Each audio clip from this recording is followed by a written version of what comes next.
Y continuamos, amigos televidentes, y tenemos el placer de conversar con el compañero Camilo Mejía. Él es un activista social y también un activista por la paz, un nicaragüense, sandinista y comprometido con las causas y luchas del pueblo nicaragüense. Gracias, Camilo, por permitirnos conversar con usted esta mañana.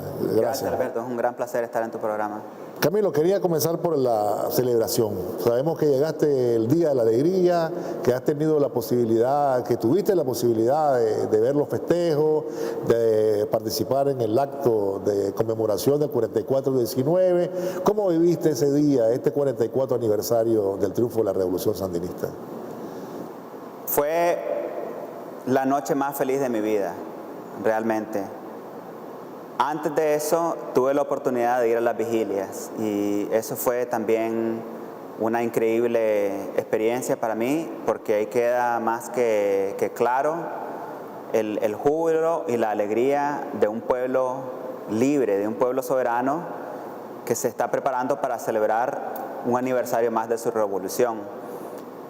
Haber estado ahí el 19 es muy difícil para mí de describir, o sea, todavía lo estoy procesando, porque fue el primer 19 de julio que yo logro experimentar después de muchos años de vivir en el exterior.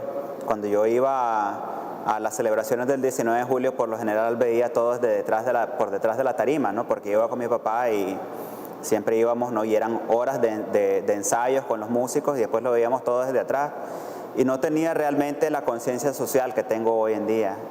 Entonces, haber estado ahí en el aniversario 44, con toda esa gente, con la juventud sandinista, con los internacionalistas, con las delegaciones, con los músicos que son increíbles, estas nuevas generaciones de músicos revolucionarios, y con todos esos ministros diplomáticos y obviamente pues las palabras de la compañera y del comandante fueron para mí increíbles, ¿no? Y ahí se sintetiza realmente lo que es nuestra revolución, no solamente la revolución sandinista, sino el espíritu de lucha de los nicaragüenses, ¿no? Desde las épocas precolombinas, y una vez que llegan los españoles a nuestra tierra, empieza la resistencia, o sea, desde siempre. Nosotros, el comandante nos dio un recorrido de esa historia de lucha a través de las declaraciones de los nuevos héroes y mártires, una historia que vemos, ¿no? A través de las gestas heroicas de todas estas personas, y la compañera después lo resumen diciendo que somos una nación inconquistable,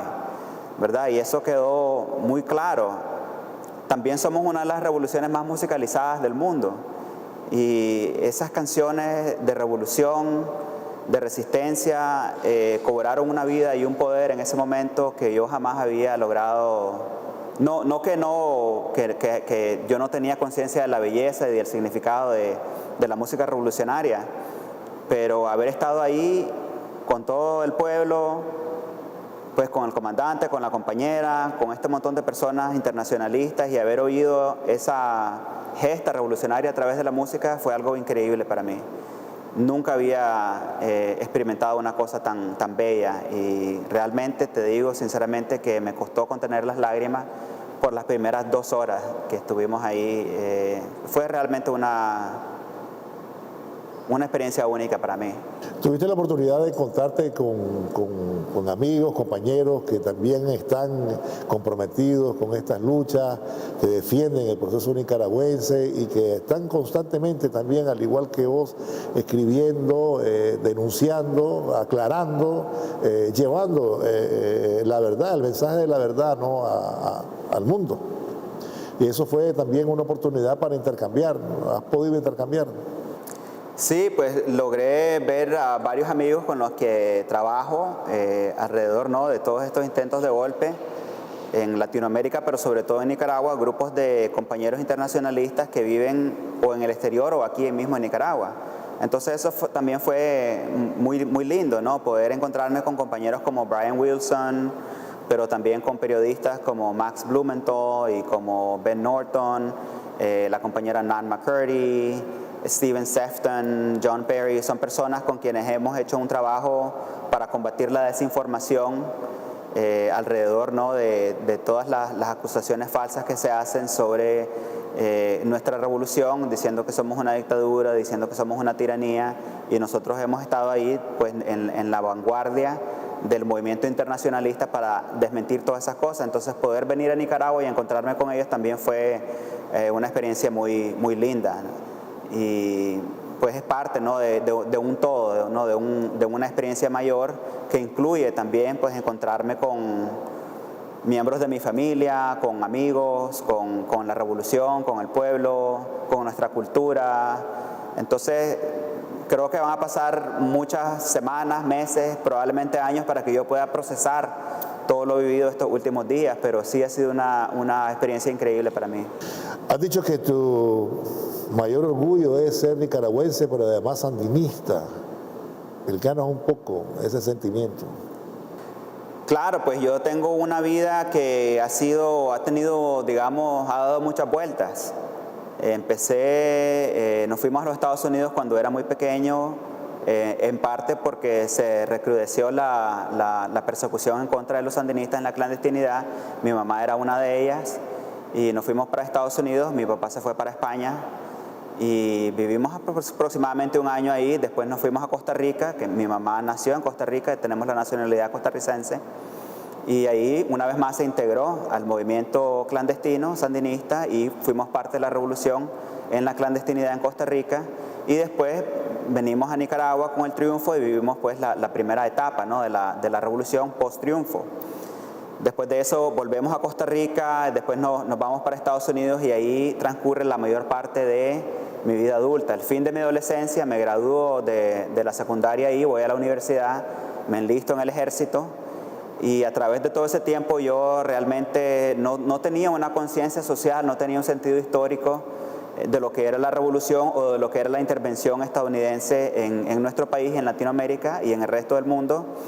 Y eso es algo que viene a cambiar con la guerra de Irak, ¿no? Cuando yo soy movilizado a la guerra de Irak y tengo todas estas experiencias vividas en mí, aunque tal vez no están, digamos, a flor de piel, de una forma consciente. Cuando yo voy a Irak y veo los niños de Irak corriendo por las calles descalzos, con las caritas curtidas detrás de las caravanas del ejército norteamericano, me acuerdo de los niños nicaragüenses que veíamos en los 80 mientras estábamos en guerra, la guerra financiada por los Estados Unidos de la Contra. Y empiezo a juntar los puntos, ¿no?, a conectar los puntos y a darme cuenta de que básicamente es la misma guerra.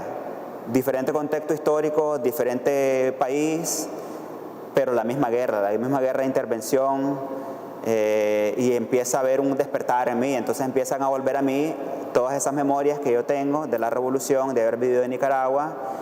Y para mí la guerra de Irak fue como una oportunidad para reencontrarme conmigo mismo, con la trayectoria sandinista de mi familia, con la trayectoria revolucionaria de mi familia, pero además de eso con la resistencia y los movimientos de resistencia, no solamente del pueblo iraquí, sino a nivel mundial, ¿no?, lo que es la lucha por la resistencia en contra de la dominación imperialista estadounidense. Entonces esa es una experiencia que, digamos, que desata una conciencia social, una conciencia histórica, pero además de eso una vida de activismo en Estados Unidos. Y entonces empiezo pues a relacionarme con personas del movimiento antiguerra de los Estados Unidos que también atravesaron una experiencia muy parecida a la mía durante las guerras de Corea, por ejemplo, las guerras de Vietnam. Incluso algunos veteranos de la Segunda Guerra Mundial también son parte de ese movimiento y que también tuvieron su propio despertar, ¿no?, que se unieron a las Fuerzas Armadas de los Estados Unidos pensando que iban a luchar por la libertad de los pueblos, por la democracia, etcétera, y se dieron cuenta de que no era así. Entonces yo tengo toda una familia, digamos, una hermandad de personas que han atravesado cosas muy parecidas, y esa es mi escuela, ¿verdad? Una escuela antiimperialista, internacionalista, de veteranos de guerra que también tuvieron su propio despertar. Y entonces a raíz de ese momento, cuando yo me rehúso a volver a la guerra de Irak y denuncio la guerra de Irak por ser una guerra criminal e inmoral, empiezo también mi propia gesta, ¿no?, personal, para concientizarme y para solidarizarme con otros movimientos a nivel mundial. Y después de eso, pues, bueno, pues la historia, no sé si mucha gente la conoce, pero yo me rehúso a volver a la guerra públicamente, y en ese momento soy el primer combatiente de guerra, veterano de guerra del ejército estadounidense, que partiendo de una experiencia personal denuncia los crímenes de guerra que hemos cometido, pero además de eso también el crimen supremo en contra del pueblo de Irak dentro del marco de la ley internacional. Me hacen una corte marcial, me hallan culpable de deserción y me echan preso. A raíz de eso, Amnistía Internacional me adopta como un prisionero de conciencia, y cuando salgo de la cárcel me integro, digamos, al movimiento antiguerra y al movimiento por la paz, y a raíz de ese momento jamás he dejado de ser activista. Entonces, después de mi experiencia con la guerra en Irak, la guerra en contra del pueblo de Irak, empiezo también a prestar más atención a no solamente las diferentes intervenciones militares de los Estados Unidos a través de todo el mundo, sino también las diferentes modalidades de intervención en otras partes del mundo en las que se utilizan movimientos sociales como punta de lanza para derrocar gobiernos que no se someten a las políticas interventoras de Occidente.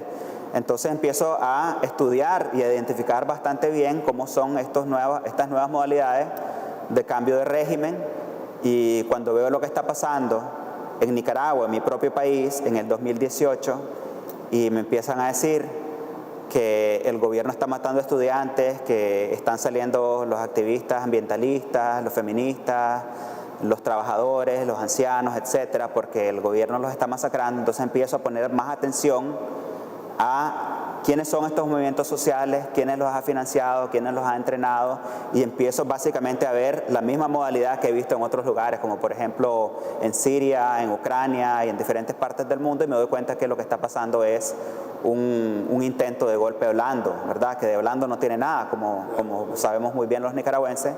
Entonces mi activismo cambia en ese momento, porque ya no es un activismo en contra de las guerras militares de los Estados Unidos en otras partes del mundo, sino una guerra disfrazada de movimiento social en Nicaragua, y que además de eso es auspiciada por ex sandinistas que ahora forman parte del MRS, que desgraciadamente también eran, digamos, el punto o el canal de comunicación para muchos compañeros internacionalistas, y que ahora están básicamente proveyendo, ¿no?, la narrativa falsa de que en Nicaragua hay una dictadura. Entonces mi activismo da un giro, ¿verdad? Y mi posición como activista también cambia. Cuando yo me rebelo en contra de la guerra de Irak, ya en ese momento se empieza a formar todo un movimiento antiguerra mundial, ¿verdad? Porque esa fue la guerra más protestada del mundo. Más de 10 millones de personas salieron a marchar en contra de esa guerra. Y entonces yo tenía, digamos, toda una hermandad internacional que estaba de acuerdo con mi activismo en contra de esa guerra. Pero cuando yo empiezo a hablar en contra de lo que está pasando en Nicaragua y empiezo a denunciar que es un golpe o un intento de golpe, la gente lo que ve es el disfraz, ¿verdad? Que son movimientos sociales, y ven los medios y ven las mismas organizaciones de la industria de los derechos humanos, como Amnistía Internacional, Human Rights Watch, la Oficina del Alto Comisionado por los Derechos Humanos, etcétera. Y ahí, ¿me entendés?, todo una confusión, ¿me entendés? Entonces cambia realmente el ambiente en el que yo llevo a cabo ese activismo, porque ahora ya no soy una persona que está luchando en contra del imperialismo armado, en contra de las guerras, en contra de las ocupaciones y las invasiones, sino que ahora, según ellos, yo me estoy aliando con un gobierno dictatorial. Entonces recibo todo un rechazo, ¿verdad? Entonces me parece que ha sido pues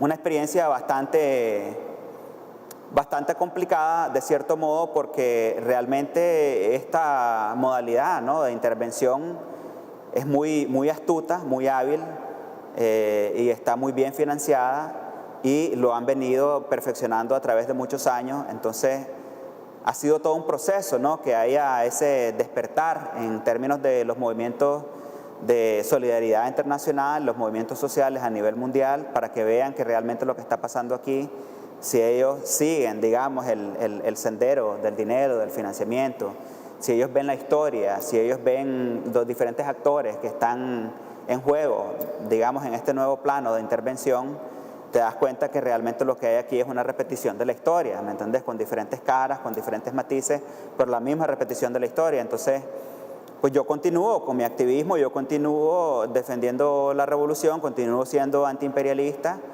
y eso es algo que para mí es un orgullo, porque siendo parte de todos estos movimientos sociales en los Estados Unidos, en los que nosotros estamos luchando por que se cumplan las necesidades básicas de todas las personas en los Estados Unidos, pero sobre todo las personas que viven en los márgenes de la sociedad, las personas que no tienen casa, que viven debajo de los puentes, los niños que viven con inseguridad alimentaria, los ancianos que tienen que decidir si van a pagar la luz o van a comprar sus medicamentos este mes porque no les alcanza para comprarlo todo.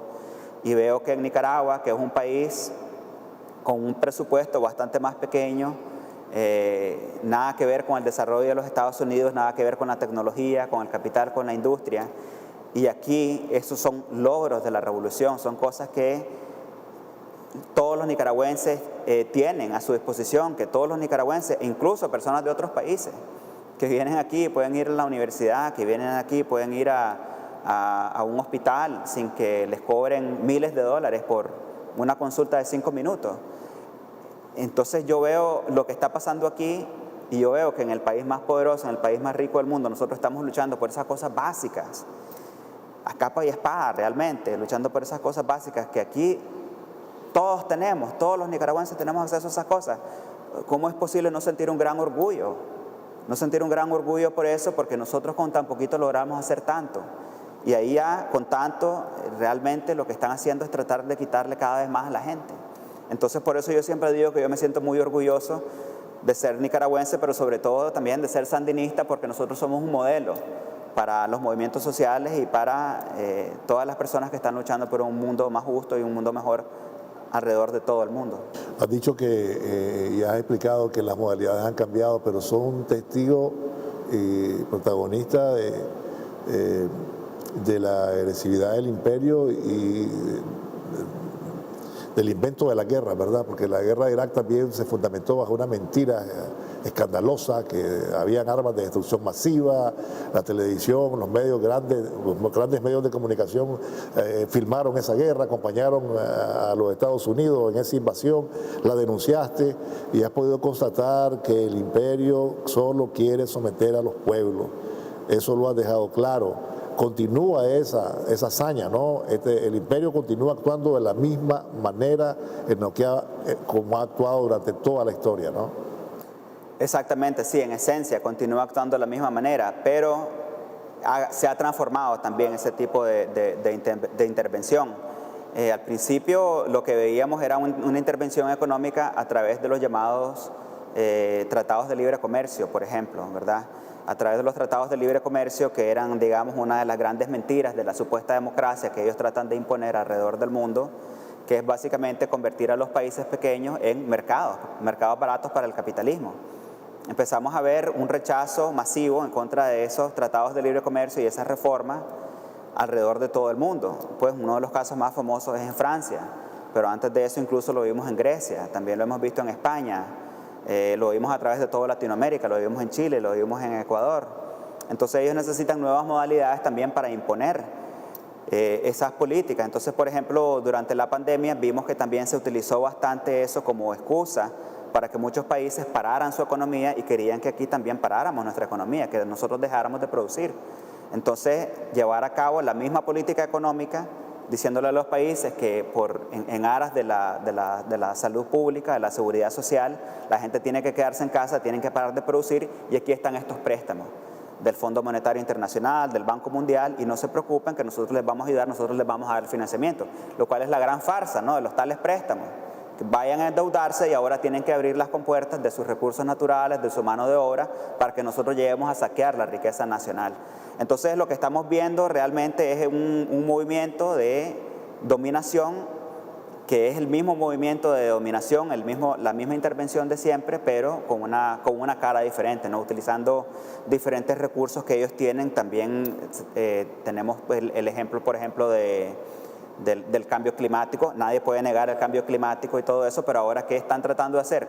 No quieren lidiar con el gran problema, ¿no?, como se dice en los Estados Unidos, con el gorila en la habitación, que es el consumo desmedido. ¿verdad? En los Estados Unidos tiene como el 5 al 7% de la población mundial, pero consume de 25 a 40% de los recursos energéticos, dependiendo de cómo está, digamos, analizando, ¿no?, el consumo energético. Si incluís al ejército, estamos hablando 40, 50%, ¿no? El complejo militar industrial de los Estados Unidos no descansa, está encendido día y noche, 24 horas al día, los 7 días de la semana. Entonces, eso no se está abordando.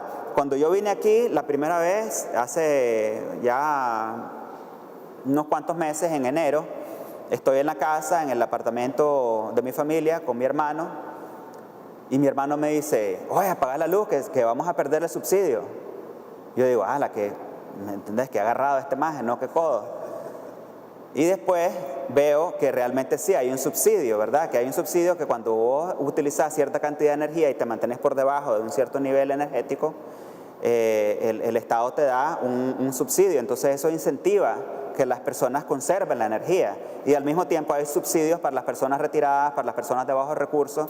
Entonces hay cobertura eléctrica de un 99.9%, hay subsidios para las personas más necesitadas, pero además de eso hay programas que incentivan que las personas no consuman más de lo necesario, ¿me entendés? Entonces ahí tenemos un modelo radical, verdaderamente, en términos de lo que es la lucha en contra del cambio climático, del despilfarro energético, que está arraigado no solamente en la conservación de la energía, sino también en la energía limpia y renovable, pero además de eso en las necesidades humanas del pueblo, ¿verdad? ¿Y qué es lo que estamos viendo con todos estos movimientos de cambios climáticos? Es que nos están tratando de vender el cuento de que la tecnología nos va a salvar. ¿Y quién provee la tecnología? Los mismos países que degradaron el medio ambiente alrededor de todo el mundo con sus políticas de saqueo.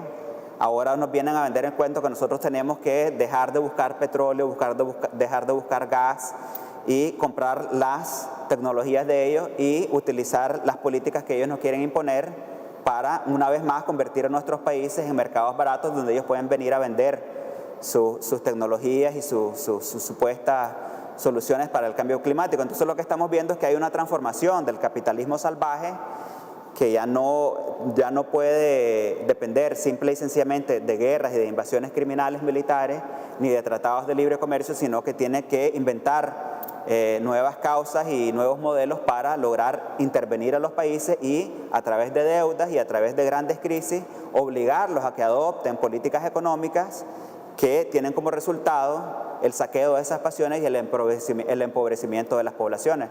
Entonces, yo creo que la lucha por la resistencia en contra de la intervención es también una lucha intelectual, una lucha ideológica.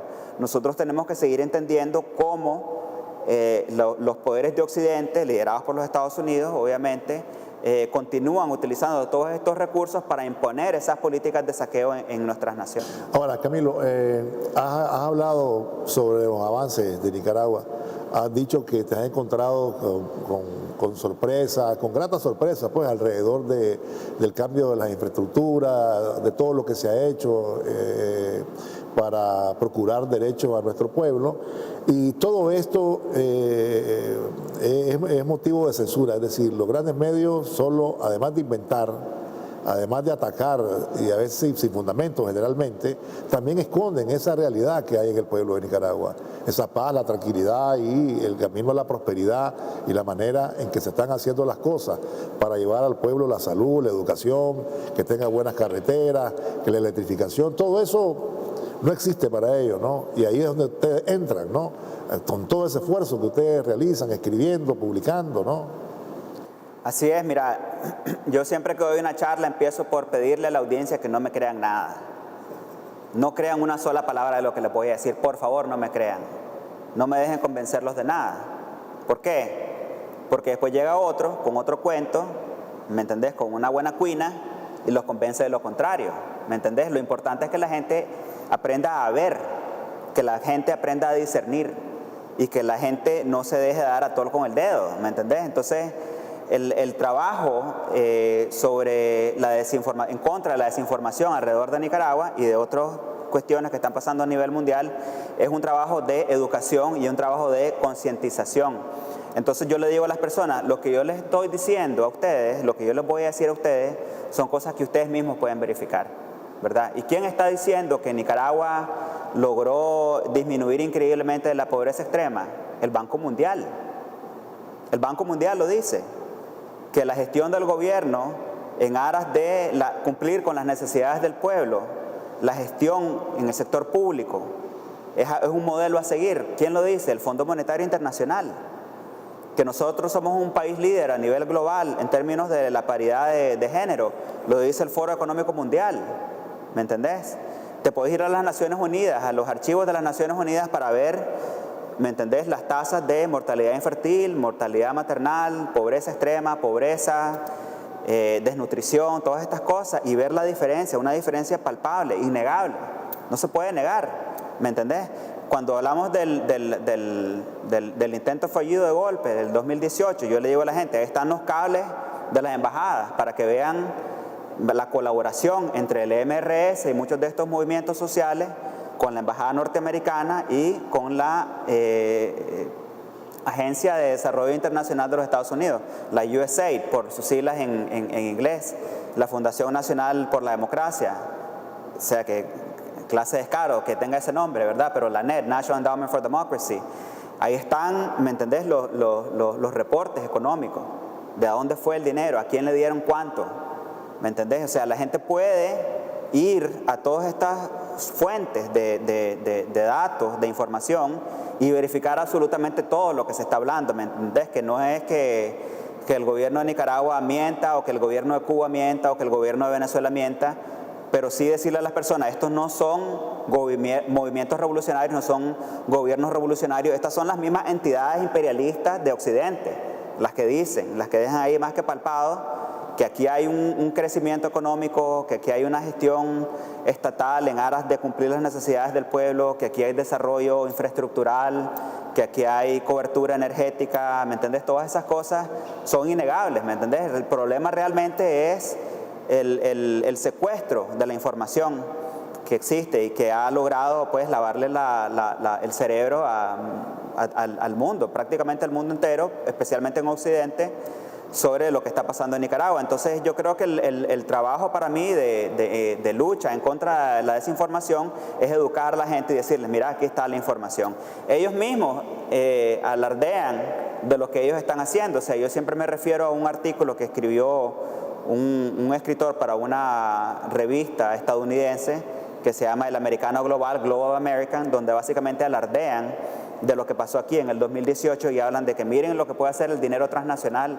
Nosotros podemos utilizar el dinero transnacional para desestabilizar políticamente a un país y llevar a cabo pues nuestra propia agenda, ¿no? Nuestra propia agenda democrática o como le quieran llamar, pero o sea, descaradamente ellos mismos lo reconocen. Entonces parte del trabajo yo creo es dirigir a la gente hacia la información, hacia dónde están estas fuentes de información para que ellos mismos verifiquen qué es lo que realmente está pasando en el país. Además de eso, la historia también está de nuestro lado, ¿me entendés? Si nosotros hacemos un recuento de la historia estadounidense en relación a Nicaragua, la política exterior en relación a Nicaragua, y nosotros empezamos a ver los diferentes actores de las diferentes intervenciones y quienes se han opuesto a esas cosas, lo que vemos son los mismos actores, ¿verdad? La jerarquía de la Iglesia Católica, los liberales, los conservadores, las clases pudientes, los Estados Unidos, España, ¿me entendés? O sea, los actores no han cambiado, lo que cambia es la narrativa, el contexto histórico un poco, ¿me entendés? Pero es la misma historia que se repite, ¿me entendés? Entonces tenés varios recursos para educar a la gente y para que ellos mismos encuentren la información y se den cuenta que lo que están consumiendo son mentiras, ¿no? Son narrativas falsas. ¿Continuarás con esta labor de dar la batalla a la desinformación? Mientras tenga vida voy a continuar con esta labor. Escuché que estabas pensando, considerando, viendo la opción de trasladarte a vivir a Nicaragua. ¿Es cierto esa posibilidad? Claro que sí, eso es básicamente lo que estoy haciendo con cada viaje. La vez pasada que vine, pues saqué mi cédula, saqué mi licencia, bueno, ahorita acabo de renovar mi pasaporte, abrí una cuenta bancaria, tengo un número nacional, entonces poco a poco voy sentando las bases. Claro, tengo 30 años de vivir en Estados Unidos y no me puedo mudar de la noche a la mañana, pero ya estoy en ese proceso, ¿no? De trasladarme a vivir para acá, porque para mí no hay lugar como Nicaragua en el mundo. Para mí este es mi país, este es mi pueblo, esta es mi revolución y yo quiero contribuir a este proceso revolucionario y yo quiero estar con mi pueblo, ¿me entendés? Y yo quiero ser parte del cambio aquí, de parte de la transformación social, la transformación revolucionaria, y además de eso que estamos en un movimiento histórico en cierto modo privilegiado, ¿verdad? Porque estamos viendo, ¿no?, que el mundo se está sacudiendo todas esas viejas nociones del mundo, ¿no? Que nosotros nacimos programados para vernos como inferiores a Occidente. Nosotros, los intelectuales, son las personas que hablan francés, las personas que hablan griego, las personas que hablan latín. La historia es la historia que nos han vendido ellos, ¿no? Nosotros somos el mundo nuevo, a pesar de que tenemos civilizaciones milenarias, ¿me entiendes?, súper avanzadas a lo largo de toda Mesoamérica. Entonces, ahorita estamos viendo un cambio ideológico, un cambio metafísico, un cambio político, un cambio económico, y Nicaragua es parte de ese cambio. Nicaragua representa un modelo de lo que un país, a pesar de ser un país pequeño, sin mucho capital, sin mucho... No me gusta decir que somos un país pobre, porque no somos un país pobre, nosotros somos un país rico. A nosotros nos han programado para vernos a nosotros mismos como un país pobre, en vez de vernos a nosotros como un país rico. Pero ciertamente somos un país que no tiene el nivel de desarrollo que tiene Europa, que tiene Estados Unidos, y no tenemos el capital y no tenemos la industria que tienen ellos. Pero nosotros somos un ejemplo para el resto del mundo en términos de lo que se puede hacer con un poquito, pero con un gobierno que está ahí para velar por las necesidades del pueblo y por la independencia y la libertad y la soberanía del país. Entonces nosotros estamos moviéndonos con la historia hacia ese mundo multipolar en el que se respetan la soberanía de las naciones, ¿verdad?, y de los pueblos.